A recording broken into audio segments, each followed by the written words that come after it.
에그헤드에서 오로성들이 보여준 그 기괴한 무한 재생 능력 다들 보셨죠? 그 늙은이들이 무슨 불로불사의 신이나 최강의 괴물이라도 되는 줄 알고 덜덜 떨고 계십니까? 솔직히 까놓고 말해서 진짜 어이없게도 다들 바보같이 속고 있는 겁니다. 그놈들은 그저 임이라는 메인 서버에 와이파이로 연결된 영혼 없는 고기 방패일 뿐입니다. 바로 해저의 계약이라는 가장 밑바닥의 사슬에 묶여서 말이죠. 여러분이 아무리 강력한 패기로 그놈들을 두들겨 패봤자 본체의 전원이 빵빵하게 꽂혀 있는데 모니터만 박살내는 꼴이라는 겁니다. 이다나 해적담, 오늘도 어김없이 팩트 폭행하러 돌아왔습니다. 에그헤드에서 보여준 오로성의 무한 재생에 다들 절망하셨습니까? 하지만 이번 엘바프와 갓벨리 과거 회상에 숨겨진 떡밥들이 그들의 역겨운 가면을 완전히 벗겨버렸잖아. 이 허수아비 늙은이들의 진짜 치명적인 약점, 과연 감당할 준비 되셨습니까? 1167화와 1169화를 대충 넘긴 억가들은 오다 센세가 던진 이 거대한 진실을 절대 모를 겁니다. 오로성 놈들이 과거 회상에서 직접 그 추악한 입을 놀렸죠. 천해, 심해, 그리고 해저의 계약이라는 그 소름 돋는 3단계 시스템을 말입니다. 샹크스조차 그 명령에 절대 복종해야만 했던 게 겨우 가장 얕은 껍데기인 천해의 계약이었습니다. 그럼 그보다 더 깊은 심해의 계약을 맺은 하랄드 왕의 최후는 과연 어떻게 됐습니까? 거인족 병사들의 거대한 창에 목이 뚫리고 자루의 공격에 머리가 꿰뚫렸는데도 순식간에 상처가 징그럽게 재생됐잖아. 하랄드 스스로도 이 불사의 몸이 매혹적이라며 미쳐가는 모습을 아주 똑똑히 보여줬습니다. 하지만 그 압도적인 재생력의 진짜 대가가 뭔지 우리 해적단 여러분은 그 이면을 보셨어야 합니다. 하랄드는 피눈물을 흘리며 아들 로키에게 제발 자신을 죽여달라고 울부짖었죠. 왜냐하면 자신의 자유의지가 완전히 지워지고 임유의 목소리에 철저하게 지배당하는 끔찍한 꼭두각시, 즉 불사의 기사로 전락해버렸기 때문입니다. 몸이 부서져도 다시 붙는 건 그들이 강해서가 아닙니다. 임이라는 거대한 본체가 그들의 육체를 강제로 유지시키고 있기 때문이죠. 이게 바로 세계 정부가 자랑하는 불로불사의 역겨운 진실입니다. 그렇다면 이 세상의 꼭대기에 앉아 신행세를 하는 오로성 놈들의 본질은 대체 뭐겠습니까?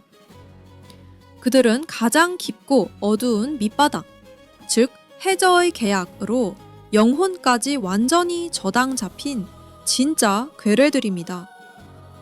그 늙은이들에게 개인의 자아나 의지 따위는 애초에 단 1g도 남아있지 않다는 거죠. 껍데기만 요란한 요괴의 모습을 하고 있지만 그 속은 텅 비어버린 징그러운 고기 인형이나 다름없습니다.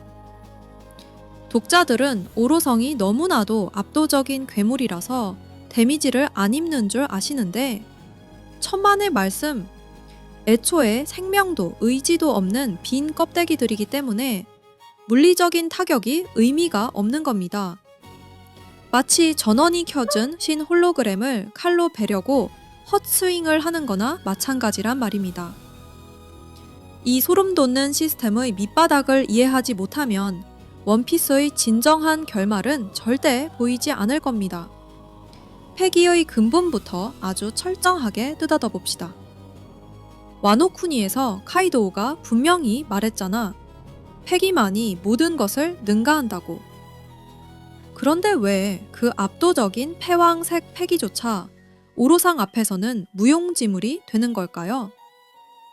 이유는 소름 돋을 정도로 단순합니다. 원피스 세계관에서 패기란 곧 그 사람의 꺾이지 않는 의지이자 생명력 그 자체입니다. 하지만 오로성 놈들은 임에게 그 의지를 통째로 팔아넘긴 빈 껍데기잖아. 자아도 영혼도 없는 고깃덩어리를 향해 의지의 힘을 아무리 쏘아봤자 허공에다 대고 주먹질하는 거나 다름없다는 겁니다. 에그헤드에서 세턴이 그 엄청난 공격들을 맞고도 태연하게 재생했을 때 다들 절망하셨죠?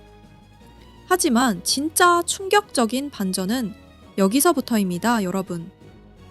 과연 이 무한 재생이 임에게 아무런 리스크가 없는 완벽한 사기 스킬일까요? 1171화의 숨겨진 묘사를 똑똑히 보십시오. 텅 빈 옥자에 앉은 임이 거친 숨을 몰아쉬며 헉헉거리는 장면이 분명히 나왔잖아. 그리고 임의 입으로 직접 실토했습니다. 이런 계약들을 만들어내는 데는 반드시 치러야 할 대가가 있다고 말입니다. 이게 무슨 뜻인지 감이 오십니까? 루피의 니카펀치나 거인족의 참격이 오로성의 대가리를 날려버릴 때마다 그놈들이 안 아픈 게 아니라 와이파이를 써주는 본체인 임의 생명력과 스태미나가 실시간으로 깎여나가고 있다는 소리입니다. 과거 갓벨리 전투를 다시 봅시다. 1162화에서 임이 세턴의 몸을 통해 강림했을 때 규기로 변한 세턴의 머리 위에 임의 그림자가 서 있었죠. 이건 단순한 빙의가 아닙니다. 해저의 계약자들 육체는 임이 원할 때 언제든 접속할 수 있는 단말기이자 데미지를 대신 받아내는 거대한 범퍼인 겁니다. 하지만 북유럽 신화에 나오는 바랄라의 전사들 에인 헤라르를 보십시오. 죽어도 매일 부활해서 다시 싸우지만 결국 그들을 부활시키는 신들의 마력이 고갈되면 라그나로크라는 종말 앞에서는 다 같이 파멸할 운명입니다. 임은 전능한 신이 아닙니다. 오로성이 무적의 요괴처럼 부활하면 할수록 역설적으로 마리조아의 메인 서버는 과부하가 걸려 타들어가고 있는 겁니다. 가장 강해 보이는 방패 이면에 가장 찌질하고 치명적인 약점을 숨겨둔 거죠. 오다 센세는 절대 깨지지 않는 무적 따위는 그리지 않습니다. 오로성을 물리적으로 죽일 수 없다면 그 빌어먹을 해저의 계약이라는 통신망 자체를 끊어버리면 그만이라는 겁니다. 이제 우리 해적담이 준비한 가장 소름돋는 예언을 터뜨려 보겠습니다. 오로성이라는 저 역겨운 불사신들을 끝장내기 위해서 루피 일행이 더 강한 주먹을 날릴 필요는 없습니다. 그놈들의 본체로 연결되는 그 빌어먹을 와이파이를 끊어버리면 그만이니까요. 과거 회상에서 이미 하랄드에게 엘바프에 만들라고 지시했던 그 심연이라는 오각성 표식을 기억하십니까? 그게 바로 계약의 에너지를 송수신하는 거대한 라우터, 즉 통신 중계기입니다. 여기서 바로 이미 그토록 벌벌 떨었던 데이비의 의지와 태양신의 해방의 드럼이 진가를 발휘하는 겁니다. 데이비 존스는 단순한 전설 속 해적이 아니라 이 세계에 썩어 빠진 시스템 자체를 해킹할 수 있었던 최초의 이단아였던 거죠. 루피의 해방의 드럼이 울려 퍼지고 명계까지 닿는 로키의 패기가 그 통신망을 강타하는 순간, 이건 단순한 물리적 파괴가 아니라 그 끔찍한 해저의 계약의 주파수 자체를 완전히 산산조각 내버릴 겁니다. 다들 상상해 보십시오. 최후의 거대한 전쟁을 말입니다. 루피와 연합군은 무한 재생하는 고기 방패들과 힘 빼며 싸우지 않을 겁니다. 오직 계약의 연결고리, 그 심연의 근원을 향해 모든 힘을 쏟아부을 테니까요. 그렇게 해서 임의 메인 서버가 다운되거나 오로성과의 연결이 완전히 끊어지면 과연 어떤 꼴이 벌어질까요? 수백 년 동안 세상을 지배하며 신행세를 하던 그 오만한 늙은이들. 연결이 끊기는 그 즉시 끔찍하게 노화하며 우리 눈앞에서 한 줌의 비참한 뼈가루로 바스라져 버릴 겁니다. 왜냐하면 임의 생명력 공급이 끊긴 그들은 이미 수백 년 전에 무덤에 들어갔어야 할 썩은 시체들에 불과하니까요. 과거 갓벨리에서 록스 디 지백이 임을 조롱하며 가장 두려워하는 게 데이비냐, 니카냐고 물었던 이유가 정확히 여기서 터지는 겁니다. 거짓된 신을 죽이는 무기는 더 강한 주먹이 아니라 그 신의 생명줄을 뽑아버리는 시스템 파괴 그 자체인 겁니다. 결국 세계 정부의 최고 전력이라는 오로성의 정체는 가장 잔혹한 계약에 묶인 가장 텅 빈 노예들이라는 소름 돋는 결론이 나옵니다. 이게 바로 가짜 불사신들이 맞이할 가장 완벽하고 통쾌한 최후입니다. 결국 세계 정부의 최고 전력이라는 것들은 전원 코드 뽑히면 고철 덩어리가 되는 날거는 기계 장치에 불과했습니다. 오로성이 무적이라고 덜덜 떨면서 오다 센세의 치밀한 룰을 이해하지도 못하고 억까하는 분들, 제발 원피스 다시 정주행하고 오시죠?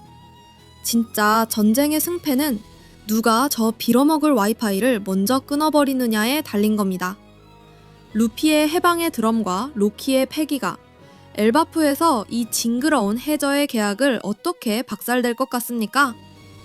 여러분도 제 뇌피셜에 동의하시는지, 아니면 오로성에게 다른 역겨운 패가 남아있다고 생각하시는지 지금 당장 댓글로 피 터지게 토론해봅시다. 구독과 좋아요 안 누르면 여러분의 스마트폰도 영원히 와이파이가 끊겨버릴지 모릅니다.